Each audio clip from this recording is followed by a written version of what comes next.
Sir నార్మల్‌గా న్యూజిలాండ్‌లో shoot చేశా అంటున్నారు. బట్ ఇంతమంది క్యారెక్టర్స్‌ని ప్రతి ఒక్కళ్ళని మేనేజ్ చేయడం కానీ, ఆళ్ళకి హాస్పిటాలిటీ మొత్తం చూసుకోవడం కానీ, చాలా డేంజర్. ఇంతమంది జూనియర్ ఆర్టిస్ట్‌లని కూడా అక్కడి దాకా తీసుకెళ్ళి, మళ్ళీ ఎక్విప్‌మెంటు ఇయన్నీ వీళ్ళ మొత్తం బాణాలు ఇయన్నీ ఐటెమ్స్ అన్నీ తీసుకెళ్ళాలి. డ్రెస్ కాస్ట్యూమ్స్ తీసుకెళ్ళాలి. సెట్ కొన్ని అరేంజ్‌మెంట్ అన్నీ తీసుకెళ్ళాలి. బట్ అక్కడ చాలా దాకా ఫుడ్ దగ్గర కూడా ఎక్కడ లోకల్ ఫుడ్ పెట్టకుండా, ఎక్కడ మనం తినేలాగానే ఫుడ్ కూడా పెట్టిచ్చారని కూడా మోహన్ బాబు గారు చాలామంది ఆర్టిస్టులు, శరత్ కుమార్ గారు చెప్పారు. అండ్ సంపత్ రామ్ గారు, విష్ణు గారు కూడా లాస్ట్ టైం ఇంటర్వ్యూలో నాకు చెప్పారు. బట్ ఎలా అంత మేనేజింగ్ అంటే ఎట్లా మీకు ఎట్లా అనిపించింది లైవ్‌లో? నిజంగా ఇట్స్ నాట్ ఈజీ వర్క్ అంటే. అది కాకుండా ఏమైందంటే వీళ్ళు 2 months బ్యాకే కంటైనర్స్ పంపించారు. ఆ కంటైనర్స్ షిప్పింగ్లో సమ్ కంట్రీ మధ్య ఆగిపోయింది. అది లాస్ట్ మినిట్ వరకు రాలేదు.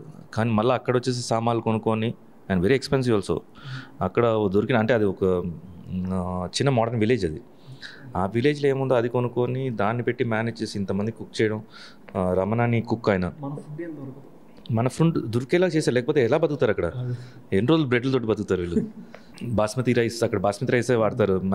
వాడితే ఆ రైస్ తెప్పించి అక్కడ ఉండే vegetables very expensive. Indian spices అంతా అక్కడ చాలా ఎక్స్పెన్సివ్ అనమాట. సో కాస్ట్ ఆఫ్ ప్రొడక్షన్ పెరిగిపోయింది అక్కడ. ఇప్పుడు ఒక మసాలా దోశ 1500 రూపీస్ అక్కడ న్యూజిలాండ్లో. సో దాన్ని బట్టి చూసుకోండి ఆల్మోస్ట్.